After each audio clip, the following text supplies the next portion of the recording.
আসসালামু আলাইকুম ওয়া রাহমাতুল্লাহি ওয়া বারাকাতুহু। আলহামদুলিল্লাহি রাব্বিল আলামিন ওয়াসসালাতু ওয়াসসালামু আলা সাইয়্যিদিল মুরসালিন ওয়া আলা আলিহি ওয়া সাহবিহি আজমাইন। আম্মা বা'দ, ফাকাদ ক্বালা আল্লাহ সুবহানাহু ওয়া তাআলা বা'দা আউযু বিল্লাহি মিনাশ শাইতানির রাজীম। ইয়া আইয়ুহাল্লাযীনা আমানু মান ইয়ারতাদ্দা মিনকুম আন দীনিহি ফাসাউফা ইয়া'তিল্লাহু বিকওমিন ইউহিব্বুহুম ওয়া ইউহিব্বুনাহু আযিল্লাতিন আলাল মুমিনিন আইজ্জাতিন আলাল কাফিরিন ইউজাহিদুনা ফি সাবিলিল্লাহি ওয়া লা ইয়াখাফুনা লাওমাতা লাইম যালিকা ফাদলুল্লাহি ইউতিহি মান ইয়াশা ওয়াল্লাহু যুল ফাদলিল আযীম। প্রিয় দর্শক, যারা আমাদের এই প্রোগ্রাম দেখছেন দূরে কাছে, বিভিন্ন দেশে বিভিন্ন প্রান্ত থেকে, TVN 24 এর নিয়মিত আয়োজন ইসলাম ও জীবন, এদের সবাইকে আন্তরিক স্বাগত। গত সপ্তাহে আমরা আলোচনা করেছিলাম যে আমরা আমাদের যেই নতুন প্রজন্ম, চাই সেটা এখানে হোক, দেশে হোক, বিদেশে হোক, যেই প্রান্তেই হোক, আমরা তাদেরকে কীভাবে রক্ষা করব। আমরা আলোচনার মূল পর্বের যাওয়ার পূর্বে আমাদের অনেকগুলো প্রশ্ন এসেছিল, যার ফলে আমরা সেই আলোচনায় পুরোটা করতে পারিনি। সে আলোচনা আজকেও করব এবং আমাদের সাথে জয়েন করেছেন মাওলানা ফায়কুদ্দিন সাহেব। তারা আমি সূত্র একটি আয়াত তেলাওয়াত করেছি সূরা মায়েদা থেকে। আল্লাহ বলেন, হে মুমিন, তোমাদের মধ্যে যারা মাইয়ারতাদ্দা মিনকুম আন দীন, যে নাকি তোমার দিন থেকে বিমুখ হবে, আল্লাহ সুবহানাহু ওয়া তাআলা খুব শীঘ্রই আরেকটি জাতিকে নিয়ে আসবেন যারা আল্লাহকে মহাব্বত করবে, আল্লাহকে ভালোবাসবে, আল্লাহ তাদের ভালোবাসবে, মুমিনদেরকে ইজ্জত করবেন এবং তারা কাফেরদের বিরুদ্ধে অত্যন্ত কঠোর হবে এবং তারা কোনো ক্রিটিসিজম যারা করে, যারা ব্লেম দেয়, তাদেরকে পরোয়া করবে না, ঠাট্টা বিদ্রুপকারীদেরকে পরোয়া করবে না। যালিকা ফাদলুল্লাহি ইউতিহি মান ইয়াশা। এটার কারণ হলো যে আল্লাহ তাদের প্রতি অনুগ্রহ, আল্লাহ তাদের প্রতি করুণা করবেন। আমরা দেখতে পাই যে ইউরোপ আমেরিকাতে অনেক যারা এখানে জন্ম হওয়া মেয়ে, তারা যেভাবে ইসলামের জন্য কাজ করছেন, আমাদের মুসলমান দেশে বা মুসলিম কান্ট্রিতে জন্ম হওয়া বা মুসলমান যারা সত্যিকারের, সেভাবে আমরা কাজ করতে পারছি না। আল্লাহ অন্যত্র বলেছেন, ওয়া ইন তাতাওয়াল্লাউ ইস্তাবদিল কওমান গায়রাকুম সুম্মা লা ইয়াকুনু আমসালাকুম। যে তোমরা নিজেদেরকে পরিবর্তন না করো, তাহলে আল্লাহ তাআলা অন্য জাতিকে নিয়ে আসবে আল্লাহ দ্বীনের জন্য, যে তোমাদের মতন হবে না।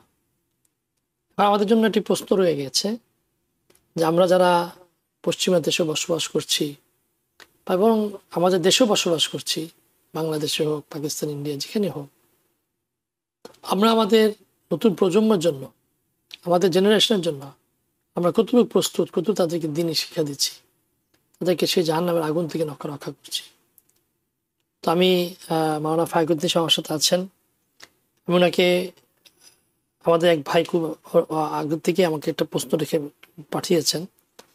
আমি প্রশ্ন তাই আমি পরে করবো ইনশাল্লাহ। আপনাদের যে ভাই আমাকে প্রশ্ন পাঠিয়েছেন, মেজর মোহাম্মদ আলী সাহেব আমাকে একটা প্রশ্ন পাঠিয়েছেন, তা আমি প্রশ্নের পরে যাব। তার আগে আমি আপনাকে, মাওলানা ফায়কুদ্দিন সাহেবকে অনুরোধ করবো যে আপনি আমাদেরকে, আমাদের প্রিয় দর্শকদেরকে উদ্দেশ্যে আমরা কিভাবে আমাদের জেনারেশনকে সেভ করব এবং তাদেরকে কিভাবে আমাদের রক্ষা করব, দিনের পথে রাখবো, এবার কিছু বলবেন ইনশাআল্লাহ। জি, আপনাকে অসংখ্য ধন্যবাদ। আলহামদুলিল্লাহ ওয়াসসালাতু ওয়াসসালামু আলা রাসূলিল্লাহ ওয়া আলা আলিহি ওয়া আসহাবিহি ওয়া মান ওয়ালা। আম্মা বা'দু ফাআউযু বিল্লাহি মিনাশ শাইতানির রাজীম। বিসমিল্লাহির রাহমানির রাহিম। ইয়া আইয়ুহাল্লাযীনা আমানু কু আনফুসাকুম ওয়া আহলিকুম নারা ওয়াকুদুহান নাসু ওয়াল হিজারা। সাদাকাল্লাহু মাওলানাল আযীম। وقال رسول الله صلى الله عليه وسلم الدين والنصيحة أو كما قال عليه الصلاة والسلام। পবিত্র কোরআনে আল্লাহ সুবহানাহু ওয়া তাআলা একজন মানুষের যে পরিবর্তন, যে কামনা বাসনা, যে উদ্দীপনা, জীবন গঠন করার উদ্যোগ ইত্যাদি, এগুলাকে ব্যক্তি জীবন থেকে শুরু করার ব্যাপারে আল্লাহ পাক পবিত্র কোরআনে নির্দেশ দিয়েছেন। আর এটা সমস্ত সমাজবিজ্ঞানী যারা, তারা এগ্রি এ কথার উপরে একজন মানুষ সবচাইতে বেশি ভালোবাসে সে তার নিজেকে। প্রত্যেকটা মানুষ জন্মগতভাবে স্বার্থপর। এটা এই স্বার্থপরতা যে কোনো পর্যায়ের হোক না কেন, কম বেশি, প্রত্যেকটা মানুষকে এই স্বার্থপরতা আঁকড়ে আছে। Man selfish by nature. So একজন মানুষ তার নিজের সমৃদ্ধি সবচেয়ে সে আগে বিবেচনা করে, নিজের জীবনকে সবচেয়ে আগে বিবেচনা করে, নিজের সুখ দুঃখের ব্যাপারে সবচেয়ে বেশি আগে ভাবে। এরপরে তার কাছের সবচেয়ে বেশি হলো তার সন্তানাদি। সে নিজের পরে তার সন্তান সন্ততির কল্যাণ কামনা করে। আর মা বাবা তারা এমন নিঃস্বার্থবান এই ক্ষেত্রে যে তারা, মা বাবাও স্বার্থবাদী, এটাও বলা যাবে না যে 16 আনা বাপ মাও স্বার্থ নেই। সন্তান বড় হবে, সন্তান প্রতিষ্ঠিত হবে দুনিয়ায়, তাদের কোনো না কোনো ভাবে এতটুকু যেন তাদের স্বার্থ থাকে যে আমি যে আমার সন্তানের জন্য কিছু করছি, জানো তার বয়সের মুহূর্তে যখন তারা বেশি বয়সে উপনীত হবে, মানে বার্ধক্যে উপনীত হবে, সে সময় কমপক্ষে যেন তারা তাকে মনে করে। তো স্বার্থ এখানে কিছু আছে, কিন্তু এই জাতীয় স্বার্থ এটা দোষণীয় নয়। যাই হোক, মাতা পিতার সন্তানের কাছে সন্তানের কল্যাণ কামনা করে, কিন্তু নিজের চাইতে সন্তানাদের কল্যাণ কামনা বেশি করে এটা নয়। নিজের কল্যাণ, নিজের সুবিধাদি, নিজের আরাম, নিজের সুখ দুঃখ, নিজের প্রাপ্তি, নিজের ভাবনাটা সবকিছুর ঊর্ধ্বে, তারপরে সন্তান সন্ততির। তো এজন্য সন্তান সন্ততির দুনিয়ার জিন্দেগিতে আল্লাহ সুবহানাহু ওয়া তাআলা একটি শোভা বানিয়েছেন, এবং এই দুনিয়ার অবলম্বন সন্তানাদিকেও আল্লাহ সুবহানাহু ওয়া তাআলা কোরআনে মাজিদে বলেছেন। তো যে প্রশ্ন আপনি করেছেন যে সন্তান সন্ততিকে কিভাবে সেভ করা যায় বিভ্রান্তির থেকে, ধর্ম বিমুখতা থেকে, পার্থিব জীবনের যে প্রতারণামূলক যে দর্শন তা থেকে বাঁচিয়ে তাকে ঈমানের পথে কিভাবে প্রতিষ্ঠিত করা যায়, এ ব্যাপারে মাতা পিতা কি করতে পারে সে সম্পর্কে জানতে চেয়েছেন। আল্লাহ সুবহানাহু ওয়া তাআলা এটার জন্য সর্বপ্রথম পবিত্র কোরআনে আমাদেরকে সূরায়ে তাহরিমের এই যে আয়াত আমি তেলাওয়াত করলাম, এর ভিতরে আল্লাহ সুবহানাহু ওয়া তাআলা সে কথাটি বলেছেন, ইয়া আইয়ুহাল্লাযীনা আমানু কু আনফুসাকুম ওয়া আহলিকুম নারা। হে ঈমানদারগণ, তোমরা তোমাদের নিজেদেরকে জাহান্নামের আগুন থেকে বাঁচাও এবং তোমাদের পরিবার বর্গকে জাহান্নামের আগুন থেকে বাঁচাও। এখন প্রশ্ন হলো যে জাহান্নামের আগুন থেকে তো আমরা সবাই বাঁচতে চাই, গোটা উম্মাকে বাঁচাতে চাই, গোটা মানবতাকে বাঁচাতে চাই, কিন্তু আমার যে জেনারেশন তাকে বাঁচাবো কি করে? এই প্রশ্নের উত্তরটা কিন্তু এই কোরআনের আয়াতের ভিতরেই দেওয়া আছে। আল্লাহ সুবহানাহু ওয়া তাআলা প্রথমেই বলছেন, ইয়া আইয়ুহাল্লাযীনা আমানু, হে ঈমানদারগণ। ঈমানদারগণ কে? আল্লাহ পাক ঈমানদার বলে সম্বোধন করে তাকে তার ঈমানের হেফাজত, তাকে জাহান্নামের অগ্নি থেকে রক্ষা করা, তার পরিবার বর্গকে সন্তান আদিকে রক্ষা করা, এর কথাটি আল্লাহ পাক পরে বলেছেন। যিনি ঈমানদার হন তিনি তো নিজে জাহান্নাম থেকে, জাহান্নামের আগুন থেকে সংরক্ষিত থাকেন, কিন্তু আল্লাহ সুবহানাহু ওয়া তাআলা এখানে ঈমানদারগণ বলে তাদেরকে আহ্বান করে তাদেরকে জাহান্নামের আগুন থেকে বাঁচার জন্য বলছেন। এর মর্ম হচ্ছে এটাই, ঈমানদারগণ তোমার ঈমানকে তুমি সংরক্ষণ করো। তুমি যেমন তোমার কোনো ঐশ্বর্য পৃথিবীতে যদি থাকে, সেই ঐশ্বর্যকে, সেই সম্পদকে তুমি যেমন সংরক্ষণ করতে চাও, ঠিক তেমনি তুমি তোমার নিজের ঈমানকে সংরক্ষণ করো। দুনিয়ার সবচেয়ে দামি একজন মুসলমানের জিন্দেগিতে তার এডুকেশন এটা সহায়ক, একমাত্র সম্পদ নয়। তার পদমর্যাদা, তার প্রতিষ্ঠা, তার খ্যাতি, তার যোগ্যতা কোনোটাই নয়। এগুলো সব হচ্ছে 2 নম্বরে। 1 নম্বরে হচ্ছে মানুষের জিন্দেগিতে সবচেয়ে গুরুত্বপূর্ণ দামি জিনিস হচ্ছে তার ঈমান। যে ঈমান তাকে জান্নাত পর্যন্ত নিয়ে যায়, যেতে সক্ষম। তার বিশ্বাস যে এই যে ঈমানের অর্জন, ঐশ্বর্য, ঈমানের ঐশ্বর্য, এই ঈমানের ঐশ্বর্য যদি আমি মনে করি এটা ঈমান আমার জীবনের জন্য সবচেয়ে বড় ঐশ্বর্য, তাহলে আমি পৃথিবীর অন্যান্য ঐশ্বর্যকে সংরক্ষণ করার জন্য আমার ব্যাংকে কতটা টাকা আছে না আছে প্রত্যেক দিন আমি অ্যাপসের মাধ্যমে সংবাদ নেই, ব্যাংক স্টেটমেন্ট থেকে আমি সংবাদ নেই। প্রতিদিন আমার শেয়ার মার্কেটে অর্থ লগ্নি করা আছে, প্রতিদিন আমি প্রত্যেক সেকেন্ডে আমি ফোনের ভিতরে খোঁজ নিচ্ছি কোন শেয়ারের দাম কতটা বৃদ্ধি পেল, কোনটা কতটা দাম কি হলো হ্রাস পেল। এগুলা প্রত্যেক দিন আমার জন্য একটা মৌলিক কাজ হিসাবে আমি নিয়ে নিয়েছি। এর ভিতরে কোনোটার দাম যদি কমে যায় তাহলে সেই ক্ষেত্রে দাম বাড়াবার জন্য বা এখান থেকে পরিত্রাণ পাওয়ার উপায় কি, আমার ব্রেনের তখনই এর তাগাদা আমি অনুভব করি। আমার ব্যবসায় যদি ক্ষতি হয়, আমার যে লাভ সে লাভের যদি ঘাটতি হয়, গত মাসে যা হয়েছে এ মাসে তার কম, আমার ব্রেনটা তাৎক্ষণিকভাবে সচেতন হয়ে যায়। বুদ্ধি আমাকে অনবরত ভাবাতে বাধ্য করে যে তুমি কি কি ভুল করলা যে কারণে তোমার এই ব্যবসায় লাভ না হয়ে তোমার ঘাটতি হলো। এগুলো সব আমরা এই ঐশ্বর্যকে আমাদের নিজের কাছে যেটা দামি সেটার কমতি হলে আমরা কতখানি পেরেশান হই। সত্যিকার অর্থে যদি আমরা আমাদের ঈমানের ঐশ্বর্য এটা যদি আমাদের কাছে সবচেয়ে বেশি দামি হতো, তাহলে এই ঈমান ক্ষতিগ্রস্ত হয় কিসের দ্বারা, তার জন্য আমাদের ততখানি আমাদের ভিতরে চিন্তা, তাগাদা এবং এই ক্ষতিগ্রস্ত হওয়া থেকে বাঁচার উপায়ের জন্য আমি উদ্গ্রীব হতাম। কিন্তু দেখা যায় আমাদের এক ওয়াক্ত নামাজ আমি পড়ি না, আমি তাগাদা আমি অনুভব করি না। নামাজ আমার সন্তান পড়ছে না, এটার জন্য আমি ব্যথিত নই।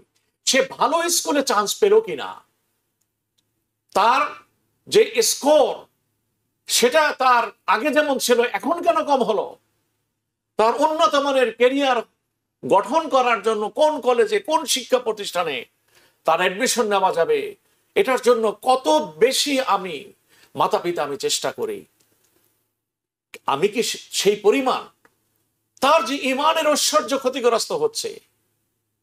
এ আল্লাহ কি জিনিস জানে না, পরকাল কি জিনিস জানে না, হারাম কি জিনিস জানে না, মৃত্যুর পরে আমার কি কবরে যে আমার প্রশ্নের মুখোমুখি হতে হবে, ফাইনালি আমাকে আখিরাতের ময়দানে এই জীবন সম্পর্কে জিজ্ঞাসাবাদ করা হবে।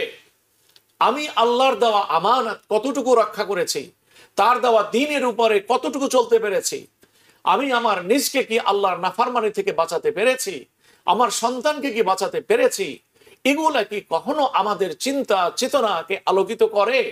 যেভাবে দুনিয়ার অন্যান্য প্রাপ্তির জন্য আমি সর্বদা ব্যাপৃত থাকি, সর্বদা চিন্তামগ্ন থাকি, এই ঐশ্বর্য হেফাজতের জন্য আমার অতটুকু তাগাদা নাই। তাহলে প্রথম কথা হচ্ছে এইটা যে ঈমান যে ঐশ্বর্যে সবচেয়ে দামি ঐশ্বর্য মণ্ডিত বস্তু, এই বিশ্বাসটুকু প্রত্যেকটা মাতা পিতার প্রত্যেকের ভিতরে এই জিনিসটুকু সৃষ্টি করতে হবে। এটা সবচেয়ে গুরুত্বপূর্ণ। এটা কিভাবে হতে পারে? 1 নম্বর হচ্ছে এই ঈমান কি জিনিস এটা শেখা। ঈমান শুধু নলেজের নাম নয়, ঈমান শিখতে হবে আহলে ঈমানদের কাছ থেকে, যারা ঈমানের উপরে নিজেকে প্রতিষ্ঠিত করেছে, ঈমানের পথে চলে যাদের জীবনকে তারা তৈরি করতে পেরেছে। যাকেই আপনার বিশ্বাস হয়, কিভাবে বুঝবো?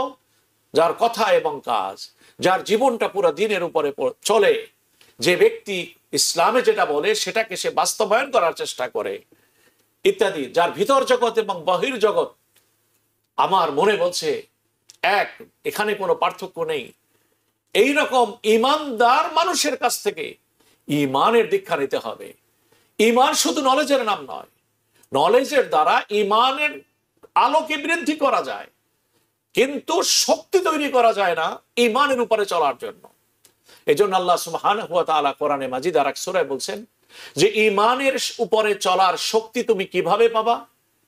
ইয়া আইয়ুহাল্লাযীনা আমানুত্তাকুল্লাহা ওয়া কুনু মা'আস সাদিকিন। সৎকর্মশীল বলতে যারা ঈমানের উপরে চলে, ঈমানদার প্রকৃতপক্ষে যারা হয়েছে, তাদের সান্নিধ্য অবলম্বন করতে বলেছেন, তাদের গাইডলাইন অনুযায়ী জীবন পরিচালনা করতে বলেছেন। আজকে আমাদের ভিতরে একটি প্রবণতা এসে গেছে যে আমরা আহলে দ্বীনদের কাছ থেকে দ্বীন শিখতে চাই না। আমরা ঈমান যে পরম ঐশ্বর্য, এটা আমরা আহলে ঈমানের কাছ থেকে শিখতে চাই না। কামিল ঈমানদারের কাছ থেকে আমরা ঈমান শিখতে চাই না।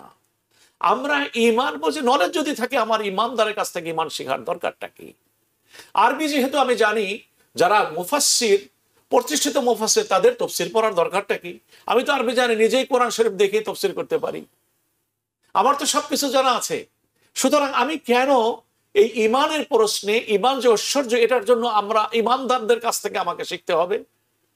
এই জাতীয় ভাবনা আমাদেরকে পেয়ে বসেছে, যে কারণে আজকে আমরা ঈমানের নলেজ আমাদের আছে ঈমানের ব্যাপারে, কিন্তু ঈমান দ্বারা আমাদের জিন্দেগি ভিতরে ঈমানের প্রকৃত পক্ষে রূপ কালার আমরা সৃষ্টি করতে পারিনি। কেন? যে আহলে ঈমানদারদের কাছ থেকে আমরা আমাদের ঈমানকে কি করতে পারি নাই? তৈরি করতে পারি নাই, রেকটিফাই করতে পারি নাই। যে কারণে ইসলাম আমাদের কাছে একটি শুধুমাত্র ধারণা সর্বস্ব বস্তু হয়ে গেছে। যেমন একটু একাটে করে বলি যে মসজিদে যারা নামাজ পড়তে আসেন, মুসলমানদের ভিতর থেকে তারা 3 প্রকারের।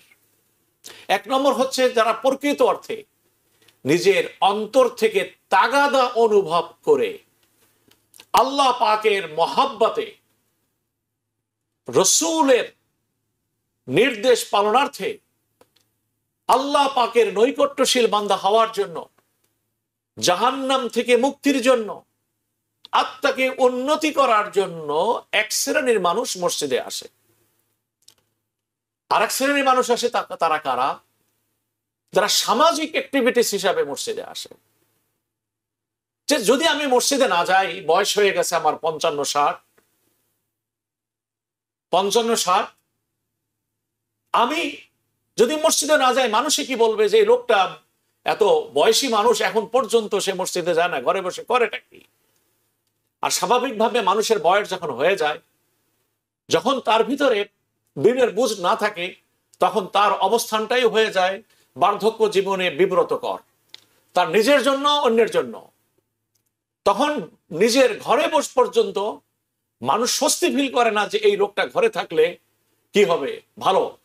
এজন্য কি হয়, ঘরে থাকলে মন খারাপ হয়। এই জন্য মসজিদে যে সকলের সাথে একটু ফ্রি কথা বলতে পারে, মসজিদে যায়, অর্থাৎ সোশ্যাল অ্যাক্টিভিটিস। আপনাকে অনেক সময় দিচ্ছি, মনে করেন না। আমি একটু কথাটাকে আর কনসাস করে নিয়ে আসছি, যদি আমাকে একটু অ্যালাউ করেন 1 মিনিট। অনেক প্রশ্ন আসছে এবং অনেক প্রশ্ন জমা হয়েছে, আপনি শেষ করেন। আমি 3 নম্বর পয়েন্টটা বলেই আমি তারপরে আমি আপনার আলোচনার দিকে যাব। 3 নম্বর, যারা মসজিদে আসে, যে মসজিদে যাওয়ার দ্বারা আমার প্রাপ্তি কি আছে, আমার পার্থিব স্বার্থ কি আছে, এটার জন্য যায় যে না, আমি মসজিদে গেলে আমি একটা ইজম প্রতিষ্ঠিত করতে চাই। এখন আমি যদি মসজিদে না যাই, না যাই, তাহলে আমি আমার যে প্ল্যানটা আছে, সেই প্ল্যানটাকে আমি মানুষের কাছে বাস্তবায়ন করব কি করে? কখন এই প্ল্যানের ভিতরে থাকে যে আমি একটা ভাবনা করে রাখছি, যারা মসজিদে আসে এদেরকে এখান থেকে সরাই দিয়ে আমি এই পজিশনে যাব, আমি কমিটিতে ঢুকে আমি এখানে কি হয়ে যাব, মোড়ল হয়ে যাব। এই জাতীয় হীন চিন্তা ভাবনার জন্য অনেকে মসজিদে যায়। এবং এই ক্যাটাগরির ভিতরেও আরেকটা ক্যাটাগরি পাশাপাশি আছে, যেমন বাংলাদেশে আপনি মসজিদে যায় মুসল্লি সেজে কারা, যারা মনে করে মসজিদে গেলে সবচেয়ে ভালো জুতা জোড়াকে নিয়ে আসছে, সেই জুতাটাকে কিভাবে করা যাবে, অর্জন করা যাবে। আমি যে এই যে 3 প্রকার, সাথে আরেক প্রকার, 4 প্রকারের মুসল্লির কথা বললাম, আপনি প্রথম প্রকারের বাদে বাকি সকলেই, এরা তো সবাই মুসল্লি, মানুষ তো তাকে মুসল্লি হিসাবে জানে। কিন্তু প্রকৃতপক্ষে মুসল্লির যে ব্যাখ্যা, সেই ব্যাখ্যার ভিতরে 3 প্রকার আলাদা হয়ে গেল, এই প্রথম প্রকারই শুধু থাকলো। আমাদের ইমানের প্রশ্ন ঠিক এরকম। ইমানটাকে আমরা মনে করছি মুসলমান হিসেবে আল্লাহকে মানি, রসুলকে মানি, দ্যাটস ইট। তো যদি আমি মনে করে থাকি এই ইমান আমার জিন্দেগির পরিপূর্ণ ঐশ্বর্য, মাতা পিতা হিসাবে আমার ভিতরে ইসলামের সেই পরিপূর্ণ বেসিক গুণাবলী কেন আমার সৃষ্টি হয় নাই, এই বেসিক গুণাবলী মাতা পিতা হিসাবে আমরা প্রতিষ্ঠিত করতে পারিনি, এটার জন্যই আমার সন্তানের ভিতরে এর বিরূপ প্রতিক্রিয়া সৃষ্টি হয়েছে, যে সেদিন দর হতে পারে নাই। হযরত ওমর বিন খাত্তাব রাদিয়াল্লাহু তাআলা আনহু জমানায় এক পিতা তার সন্তানকে নিয়ে আসলেন শাস্তি দেওয়ার ব্যাপারে, তার বিচারের ব্যাপারে। তখন সেই ছেলে ওমর বিন খাত্তাব রাদিয়াল্লাহু তাআলাকে বললেন যে আমাকে শাস্তি দেওয়ার আগে আমার আব্বাকে জিজ্ঞেস করেন যে আমার আম্মাকে আমার নাম কি রাখা হয়েছিল, এই বিভিন্ন প্রশ্ন করলেন। তো ওমর বিন খাত্তাব রাদিয়াল্লাহু তাআলা আনহু খুব আশ্চর্য হয়ে গেলেন এবং জিজ্ঞেস করলেন যে তোমার ওয়াইফ আগে কি করতো, তুমি তোমার ছেলের নাম কি রেখেছো। তো ওই আলোচনা দ্বারা বোঝা যায়, ওই হাদিসটা বা ওই মানে কথোপকথনের দ্বারা বোঝা যায় যে একজন মাতা পিতা হিসাবে সন্তান জন্ম হওয়ার আগের থেকেই মাতা পিতা হিসাবে তাকে ওই তার নতুন প্রজন্ম যেটা আসবে, জেনারেশন যেটা আসবে, সেটার ব্যাপারে খুব সচেতন হওয়া। না, এটা তো হচ্ছে সন্তান ভূমিষ্ঠ হওয়ার পরে সন্তানের যে রাইটস যেগুলা ইসলামে সাব্যস্ত করেছে, তার ভিতরে একটা এটা যে তাদের সুন্দর একটা নাম রাখা। এটা আছে। বিবাহ করাটাও বিবাহ চুজ করতে হবে তখনই, যে একটা ভালো মেয়ে, যে মেয়েটাকে, কারণ মা বাবা তো সবসময় সাংসারিক বিভিন্ন কাজের মধ্যে বাইরে ব্যস্ত থাকে। মা যদি ভালো হয় তা সংসার, সেই মেয়ে ছেলে মেয়ের বাচ্চাগুলো ভালো হবে, এটা স্বাভাবিক। এবং যত আল্লাহওয়ালারা আমি এই প্রসঙ্গটা হয়তো ধারাবাহিকভাবে আলোচনায় এলে আমি করতে পারতাম। সেটা হলো এই যে দেখুন, আজকে মেয়ে বিবাহের উপযোগী হয়ে গেছে। অসংখ্য অগণিত প্যারেন্টস মুসলমান তার সন্তানের ক্যারিয়ার তালাশ করে, তারা জবের ভিতরে, ইনকামের ভিতরে, লাইফে প্রতিষ্ঠার ভিতরে বিবাহের ক্ষেত্রে তারা অতটা গুরুত্ব দেয় না যতটা তার ক্যারিয়ারের প্রশ্নে গুরুত্ব দেয়। যেখানে হাদিসে স্পষ্ট বলা আছে যে আন-নিকাহু নিসফুল ঈমান, বিবাহটা হচ্ছে তোমার নেক আমল করার দ্বারা, নামাজ রোজা হজ করার দ্বারা তুমি যতটুকু দিন অগ্রসরে দিনে তুমি নিজকে প্রতিষ্ঠিত করতে পারছো, সবেমাত্র অর্ধেক তুমি করছো, বাকি অর্ধেকটাই হচ্ছে তোমার বিবাহ।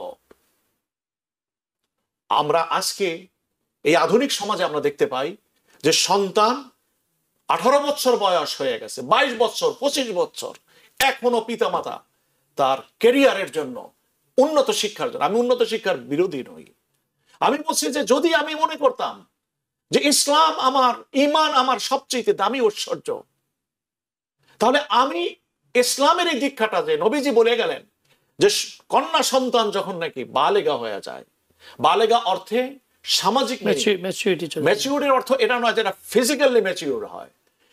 ম্যাচিউরিটির অর্থ হচ্ছে সংসার কি জিনিস বুঝে, স্বামী কি জিনিস বুঝে, এই ম্যাচিউরিটি, আন্ডারস্ট্যান্ডিং এর ম্যাচিউরিটি। ম্যাচিউরিটি দুই ধরনের, একটা হলো ফিজিক্যাল ম্যাচিউরিটি, আর একটা আন্ডারস্ট্যান্ডিং এর ম্যাচিউরিটি। আন্ডারস্ট্যান্ডিং এর ম্যাচিউরিটি একজন মানুষের এখনকার সমাজ বিজ্ঞানীরা এরা নির্ধারণ করছে বিধায় তারা বলে আপনার 18 বছর। কোন কোন সন্তান ব্যতিক্রম, কেউ 12 বছরে হয়ে যায় ম্যাচিউরিটিস, কারো 16 বছরে হয়ে যায়, কারো 18 বছরে হয়ে যায়, আর কোন সন্তান এমন আছে 50 বছরে হয় না। কিন্তু মোস্ট অফ দেম 18 এর পর থেকে আপনি মনে করেন তার ভিতরে ম্যাচিউরিটি পরিপূর্ণভাবে ফিজিক্যালি, মেন্টালি তার ভিতরে এসে যায়, সাইকোলজিক্যালি এসে যায়। আমার পিতা মাতা আজকে আমাদের সন্তানদের জন্য তারা আজকে অসংখ্য গণিত প্যারেন্টস, তারা এই ব্যাপারে মোটেও সচেতন নয়। তাহলে আপনি দেখুন, এই যে সন্তানের অর্ধেক ঈমান, আমি ঈমানের পথ থেকে সরে আসছি বিধায় আমার কাছে গুরুত্ব বেশি ঈমানের চাইতেও কিসের, দুনিয়ার যে পার্থিব প্রতিষ্ঠা, পার্থিব ক্যারিয়ার, পার্থিব পজিশন, পার্থিব উন্নতি, এগুলো আমার সবচেয়ে যার ফলে হচ্ছে যে ছেলেমেয়েরা বিভিন্ন অবৈধভাবে বা শরীয়ত পরিপন্থী কাজের মধ্যে তা লিপ্ত হয়ে যাচ্ছে। আধুনিক যুগে তো এটা এত বেশি মারাত্মক, কারণ আগের যুগে একজন মানুষ নৈতিকতায় স্খলনের যদি ইচ্ছাও করতো তাহলে তারা সুযোগটা ছিল না। কিন্তু আধুনিক পৃথিবীতে উপায় উপকরণ এত বেশি হয়ে গেছে যে একজন মানুষ যদি তার নৈতিকতার স্খলনের পথের দিকে যায়, তার জন্য হাজারো পন্থা উন্মুক্ত হয়ে আছে। এমন ভাবে সেখানে সামাজিক ভাবে আপনি তাকে রোধ করতে পারবেন না, বুদ্ধিবৃত্তিক ভাবেও রোধ করতে পারবেন না, এবং আপনার মিডিয়া যে সকল আছে এগুলো থেকে আপনি রোধ করতে পারবেন না। সংমিশ্রণ, ফ্রি মিক্সিং এত বেশি যে এখন এটাকে আপনি রোধ করার সামাজিক কোনো ব্যবস্থাও নাই। তো সেই যুগে তো নিজের নৈতিকতাকে সেভ করার জন্য আগের যুগের চাইতে এই যুগে আরো বেশি সচেতন হওয়া দরকার। কিন্তু আমাদের দেখা গেছে আমাদের মুসলিম সমাজ মানুষ এর বিপরীত। তারপর যে বয়স কি হয়েছে, বলে যে এখনো 22 বছর 25 বছর হয়ে গেছে, বলে হুজুর আমার মেয়ের এখনো বিয়ের বয়স হয় নাই। যে মেয়ের বয়স 25 হয়ে গেছে তার যদি এখনো বিবাহের বয়স না হয়ে থাকে তাহলে তার বয়স কবে হবে আল্লাহ পাকে ভালো জানেন। ও 70 বছরে ওর বিবাহের বয়স কোনোদিন হবে না। এটা কতখানি বিভ্রান্তিকর, কতখানি আমাদের সমাজটা পিছিয়ে আছে।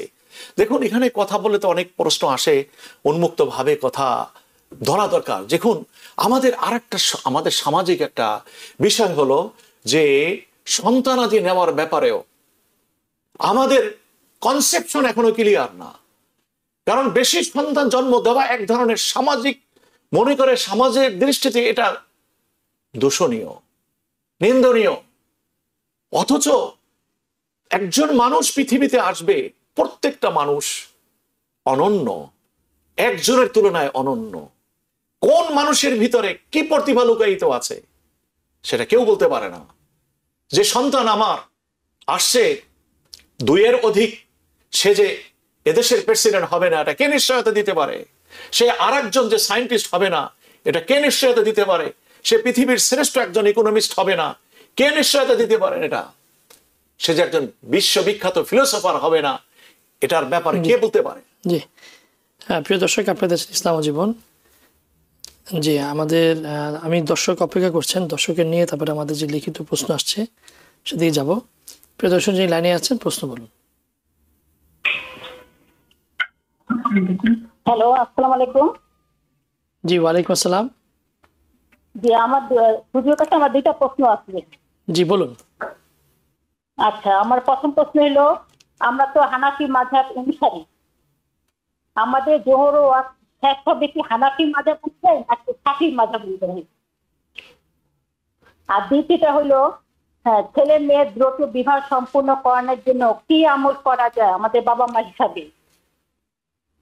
জি জি, আপনাকে ধন্যবাদ। প্রথম প্রশ্ন করেছেন আমরা তো হানাফি ফিকহ ফলো করি, জোহর নামাজের ব্যাপারটা আমরা কিভাবে নামাজ আদায় করব? জি দেখুন, জোহরের নামাজের ব্যাপারে যেহেতু শীতের সময় এখন টাইমটা অনেক ছোট, এবং আমাদের হানাফি মাযহাবে আসরের নামাজটা একটু শাফি মাযহাবের তুলনায় বিলম্বে পড়া হয় জোহরের পরে। হ্যাঁ, এজন্য এখানে একটু কনফিউশন, মিসকনসেপশন আছে যে অনেকে দেখা যায় আর্লি তারা নামাজ পড়ে নেন। আমরা যারা হানফি মাযহাব ফলো করি, আমরা যদি শাফি মাযহাবের ওয়াক্ত আসরের যদি শুরু হয়, শুরু পর্যন্তই যে আমাদের জোহরের রক্ত থাকে ব্যাপারটি এমন নয়। সেটা কিভাবে? আমাদের একটা 1 নম্বর হলো সাধারণ পর্যায়ে মানুষের জন্য একটা ক্যালেন্ডার আছে। সেই ক্যালেন্ডারের ভিতরে যে সময়টা দেওয়া আছে যে আসরের শুরু ওয়াক্ত কখন, যখন আসরের শুরু ওয়াক্ত হয় জোহরের নামাজের সময় ঠিক অতটুকু সময় পর্যন্ত। এখন ওই সময়টুকু যদি শাফি মাসলাক অনুযায়ী আসরের ওয়াক্তের ভিতরে অন্তর্ভুক্ত হয়েও যায় তাতে কিছু আসে যায় না, কারণ আমরা মাসলাক ফলো করি হানফি মাযহাব। আর হাদিসের প্রত্যেকটা হাদিস অনুযায়ী প্রত্যেকটা মাযহাব, দেখুন 4টি মাযহাব তারা সকলেই সত্যের উপরে প্রতিষ্ঠিত। কুল্লু মাযহাবিন আলাল উদুল, প্রত্যেকটা মাযহাব সত্যের উপরে বিশ্লেষণ করছেন হাদিসের আলোকে। ইমাম শাফি, ইমাম মালিক, আহমদ ইবনে হাম্বল এবং ইমামে আজম ইমাম আবু হানিফা রাহিমাহুল্লাহ সবাই ইমাম এবং তারা আকাশের নক্ষত্র। সুতরাং হানফি মাযহাবের যে শেষ সময় হলো আসরের শুরু ওয়াক্তের পূর্ব মুহূর্ত পর্যন্ত। আশা করি আপনি এই প্রশ্নটি বুঝতে পেরেছেন। 2 নম্বর হচ্ছে এই, আপনি জানতে চেয়েছেন সন্তানাদির বিবাহের জন্য কি করব। নম্বর 1 যে 1 নম্বর হলো বিবাহের প্রয়োজনীয়তা। সন্তান যখন বালক বয়সে থাকে বা বালিকা, এখান থেকেই তাদেরকে ধর্মীয় ভাবে তাদেরকে এই বুঝটা দেওয়া যে একজন মানুষের সামাজিক জীবন পরিপূর্ণ হয় সামাজিক জীবন শুরু হয় তার বিবাহের দ্বারা। সুতরাং এই বিবাহটা এটা যে সামাজিক প্রশ্নেও গুরুত্বপূর্ণ, নৈতিকতার প্রশ্নেও গুরুত্বপূর্ণ, আর ধর্মীয় ভাবে এটাকে এত বেশি গুরুত্ব দিয়েছে, এত বেশি। আমি তো হাদিস বলছি, এটা সহি হাদিস, কোনো মতবিরোধ নাই হাদিসের সনদের ব্যাপারে। আন-নিকাহু নিসফুল ঈমান, বিবাহটা হচ্ছে ঈমানের অর্ধেক। নামাজ, রোজা, হজ, যাকাত, তাসবিহ, তাহলিল, দান, সদকা, যত নেক আমল আমরা করি, এটার দ্বারা যে পরিমাণ আমার নেকি অর্জিত হয়, ঈমানের পথ আমি অতিক্রম করি, তার দ্বারা ঈমানের যে পূর্ণাঙ্গ একটা পথ আল্লাহ পাক আমার সামনে রাখছেন, অর্ধেক পথ আমি অতিক্রম করি। আর বাকি অর্ধেক পথ আমি অতিক্রম করি শুধুমাত্র বিবাহের দ্বারা। এতখানি যেখানে গুরুত্বপূর্ণ, সেই বিষয়টিকে আমাদের কতখানি গুরুত্ব দেওয়া উচিত। সুতরাং বাচ্চাদেরকে আগে থেকে তাদের মানুষের ভিতরে এটা ঢুকানো যে বিবাহ যত জলদি তুমি করবে, এটা আল্লাহ এবং আল্লাহ রসুলের পালন করা তোমাদের জন্য সবার। আমাদের এক ভাই আমাদের প্রশ্ন অনেকে অপেক্ষা করছেন, তোমাকে একটি প্রশ্ন পূরণ করে নেই। মেজর মোহাম্মদ আলী সাহেব ব্রঙ্কস থেকে প্রশ্ন করেছেন। প্রশ্নটা আর্থিক বিষয়ে। আমার এক ভাই, তিনি তিন মেয়ে ও এক ছেলে রেখে ইন্তেকাল করলেন। অনেক কষ্ট করে তিনি 6 তলা একটি বাড়ি করলেন। বাড়ির মর্গেজ দিতে গিয়ে ভালো একটা কাপড় কিনতেন না, যাদের জীবদ্দশায় পরিবারকে ঋণমুক্ত করতে পারেন। 3 মেয়েকে ভালো পরিবারের ভালো ছেলের সাথে বিয়ে দিয়েছেন। ছেলের ভালো বিয়ে 3 বছর পর ভেঙে গেছে। মৃত্যুর আগে তিনি একটি ওসিয়ত লিখে গেছেন, প্রতি মেয়ে একটি ফ্লোর ও ছেলের জন্য 2টি ফ্লোর, বাড়ির মেনটেন্যান্সের জন্য 1টি ফ্লোর। শর্ত যে স্ত্রীর মৃত্যুর পর তারা এগুলা বুঝে নিতে পারবে। কিন্তু ছেলেকে প্রতিষ্ঠিত হওয়ার জন্য তিনি তাকে 40 লক্ষ টাকা দিয়ে গেছেন জীবদ্দশায়। ছেলের বিয়ে না টেকায় এখন মা সংসারে থাকেন, মার সঙ্গে তো বসবাস করেন। এখন মেয়েরা দাবি করছেন, বাবা কেন ছেলেকে টাকা দিল, তাদেরকে দিল না। ছেলে কষ্ট পেয়ে টাকা মাকে ফেরত দিয়ে দিয়েছেন। মার প্রশ্ন যে তার সন্তানরা কি তাদের পিতাকে আখিরাতে দায়বদ্ধ করছে কিনা। পিতা ছেলেকে যে টাকা দিয়েছিলেন সেটা কি অবৈধ, যা মেয়েরা দাবি করছে? প্রশ্নটা এরকম। জি, এখানে একটি বিষয় হচ্ছে সন্তানাদির ভিতরে করা একটা নির্দেশ, এটা শরীয়তে আছে, উন্নত পন্থা। কিন্তু আমার সম্পদ আমি কোথায় ব্যয় করব না করব, যখন মালিকানা আমার থাকবে তখন অথরিটিও আমার থাকবে। আপনি মনে করেন সন্তানকে এই টাকাটা যে 20,000 বা 40,000 টাকা ছেলেকে দিচ্ছিল, এই 40,000 টাকা দিল না, জহরান মামদানিকে মেয়র নির্বাচনের জন্য $40,000 দিল, তাহলে কি সন্তানাদির এই কোশ্চেন হতো? তখন কিন্তু এই কোশ্চেনটা হইতো না। দিছে ভাইকে, আমি পেলাম না কেন?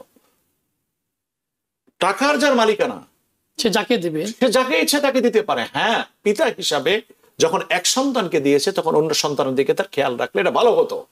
কিন্তু পিতা বাধ্য নয়, পিতা এক্ষেত্রে বাধ্য নয় যে তাকে 40,000 টাকা সে দিতে পারবে না এক সন্তানকে। তা আমার যে সম্পদের মালিকানা, what does it mean the ownership of the wealth? এই সম্পদটার অধিকার আমার। আমি কোথায়, আমি একটা ভালো কাপড় পরবো, এখন কি আখিরাতের জন্য বাবা দায়বদ্ধ হবে না? এটা কারণ হচ্ছে সেই তার নিজের হকটা সম্পর্কে হলো আমাদের যে সম্পত্তির আমরা যে মালিক। দেখুন, একজন ব্যক্তির মালিকানা কত সময় থাকে? যত সময় সে জীবিত থাকে। আমার মালিকানার জিনিস যদি আমি কোথাও ব্যয় করি, কেমন, সেখানে কি আপনি আমাকে কোনোভাবে আটকাইতে পারবেন? কোনো আইন আছে পৃথিবীতে এমন যে আপনি এটা আটকাই দিবেন? শুধুমাত্র আপনি ক্রেডিট কার্ডে আপনি অথরিটি দিছেন, ক্রেডিট কার্ড এখন এটা বন্ধ করতে রাজি না, বলছে তুমি অলরেডি অথরিটি দিয়ে দিছো, আমার আর কিছু করে নিও নাই।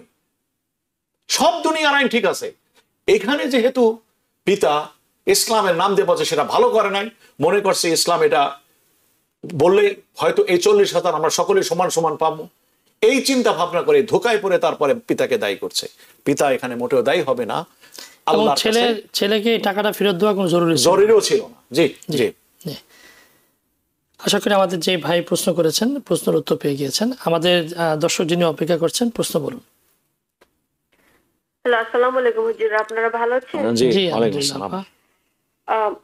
আমার একটা প্রশ্ন হচ্ছে হুজুরের কাছে, আমরা যে জামা কাপড় বাথরুমে ধুই আবার বাথরুমে শুকাই, এই শুকানোর পরে এই জামা দিয়ে যখন আমরা নামাজ পড়ি, আসলে এটা ঠিক আছে নাকি, যে এই যে বাথরুমে শুকাইলাম আবার এই জামা দিয়ে নামাজ পড়লাম? এটি আমার প্রশ্ন। আসসালামু আলাইকুম। ওয়ালাইকুম আসসালাম। দেখুন, বাথরুম, এখনকার যে বাথরুম, আগের যুগের যে বাথরুম, এটা এক নয়। বাথরুম এখন এমন হয়ে গেছে, নামাজ দিয়েছে ল্যাবরেটরি, হ্যাঁ, নামাজ দিয়েছে ওয়াশরুম। এখন এত ধরনের বাথরুম ক্লিন করার জন্য ডিটারজেন্ট পাউডার, তারপরে স্প্রে, এরপরে সুগন্ধি ব্যবহার, কত ধরনের আপনার সরঞ্জামাদি এখন হয়ে গেছে যে এই বাথরুমের ভিতরে শরীয়তের মশলাটা হয় এরকম যে আপনার যদি নাপাকির কোনো চিহ্ন না থাকে তাহলে সেটা পাক। যতক্ষণ পর্যন্ত স্পেসিফিক কোনো চিহ্ন না পাচ্ছেন তত সময় পর্যন্ত এটা কি পাক আছে। যখন পাক এটা আছে, এটা পরে আপনি কি করতে পারবেন? নামাজ পড়তে। আমি একটু এ বিষয়ে আমাদের একটি হাদিস একটু বলতে চাই যে হজরতে আয়েশা রাদিয়াল্লাহু তাআলা আনহা বলেন যে রাসূলুল্লাহ সাল্লাল্লাহু আলাইহি সাল্লামের সাথে যখন তার শারীরিক সম্পর্ক হতো, তারপরেও যদি তার কাপড়ে কোনো স্পট না থাকতো, যদি কাপড়ে কোনো স্পট না থাকতো, সেই কাপড় পরেও রাসূলুল্লাহ সাল্লাল্লাহু আলাইহি সাল্লাম কি করতেন? নামাজ পড়তেন। একটু খেয়াল করে দেখুন, একটু খেয়াল করে দেখুন, নাপাকি দোনোটাই। কিন্তু এই নাপাকির অবস্থায় রাসূলুল্লাহ সাল্লাল্লাহু আলাইহি সাল্লাম দেখুন, কাপড় কিন্তু কোনো স্পট পরে নাই। হযরত আম্মাজান বলেন নবীজি সেই কাপড় পরেও তিনি কি করতেন? নামাজ আদায় করতেন। সুতরাং এই হাদিসটুকু যদি আপনি সামনে রাখেন তাহলে বাথরুমে কাপড় যেটা শুকাইলেন সেটা দিয়ে আপনি নামাজ পড়তে পারবেন কিনা আপনি অনায়াসে বুঝতে পারেন যে কোনো অসুবিধা নাই এতে। হ্যাঁ, যদি বাথরুমে থাকার কারণে কোনো সন্দেহমূলক কোনো দাগ আপনি দেখতে পাচ্ছেন, নিচে পড়ে গেছে এজন্য কোনো একটা দুর্গন্ধ এখান থেকে আসছে, তাহলে সেই অবস্থায় স্পেসিফিকলি কি করতে পারেন?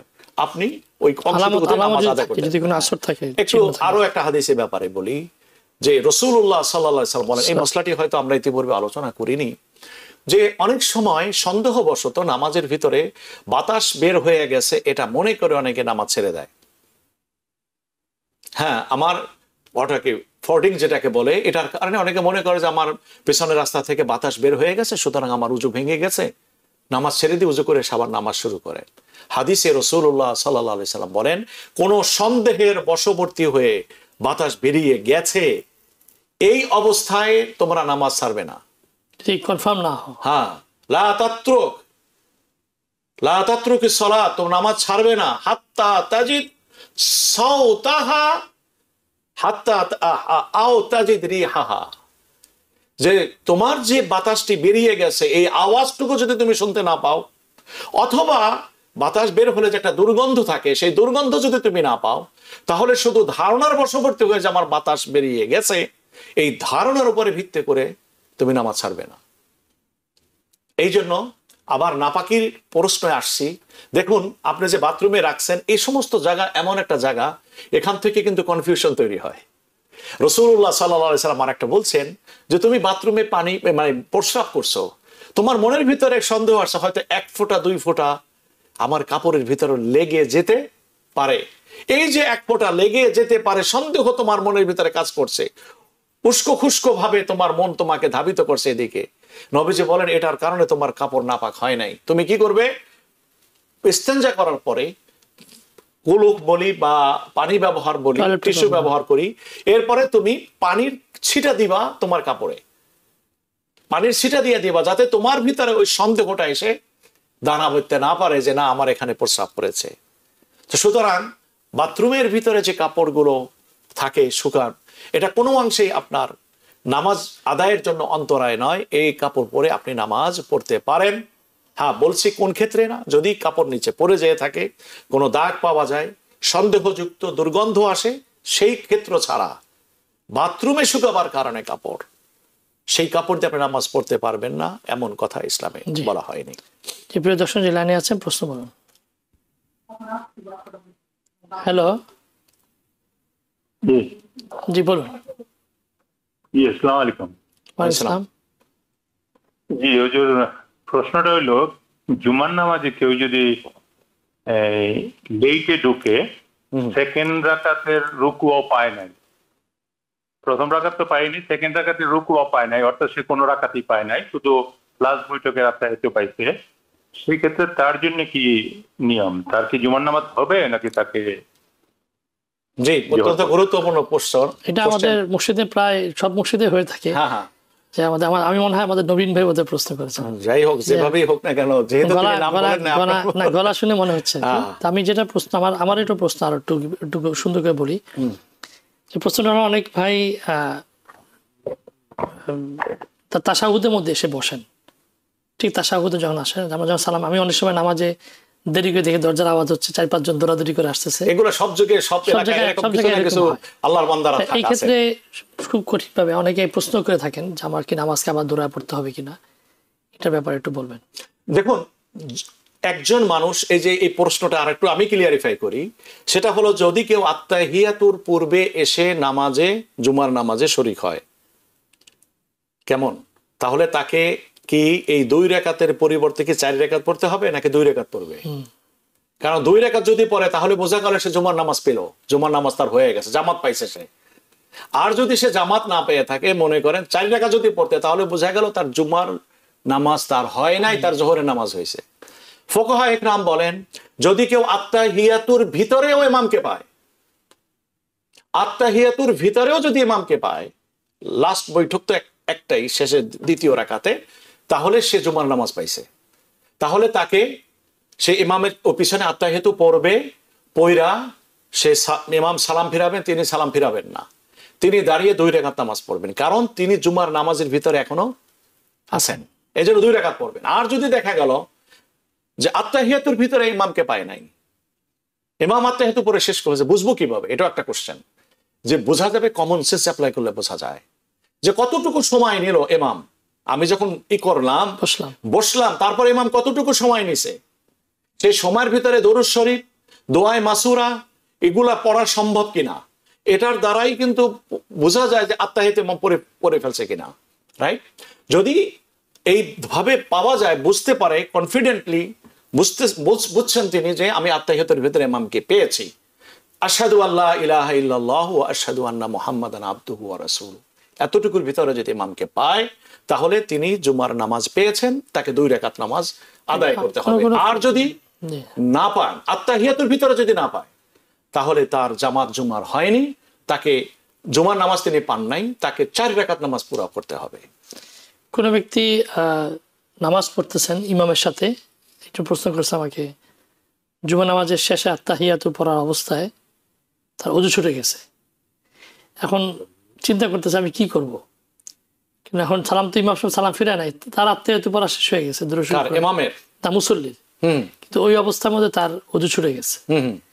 এখন সে আবার আইসা যদি নামাজ ওযু করে নামাজ পড়তে যায়, সেখানে নামাজ ইমাম সাহেব শেষ হয়ে যাবে, আবার ইমাম সাহেবের সাথে নামাজ শেষ করলে তার ওযু ছুটে গেছে, এটা মাসলাটা কি? যে 1 নম্বর হলো, যদি ইমামকে পেয়ে থাকে তাহলে সে ইমামের সাথেই জয়েন করবে, সালাম ইমামের সাথে ফিরাবে, তার ওযু চলে যাক, ওযু করে এসে ইমামকে পাইছে নামাজের ভিতরে, পায় নাই, তাহলে নামাজ তার হয়ে গেছে। কারণ নামাজের সর্বশেষ যেটা ফরজ, সেই ফরজ হলো কোনো কর্মের মাধ্যমে নামাজ থেকে বেরিয়ে যাওয়া, কিন্তু তার তো সালাম ফিরাবার সুযোগ পায় নাই, তার ওযু ভেঙে যাওয়ার কারণে, সেটাও তো একটা কাজ, ওই কাজটাই হলো তার নামাজের সর্বশেষ অ্যাকশন।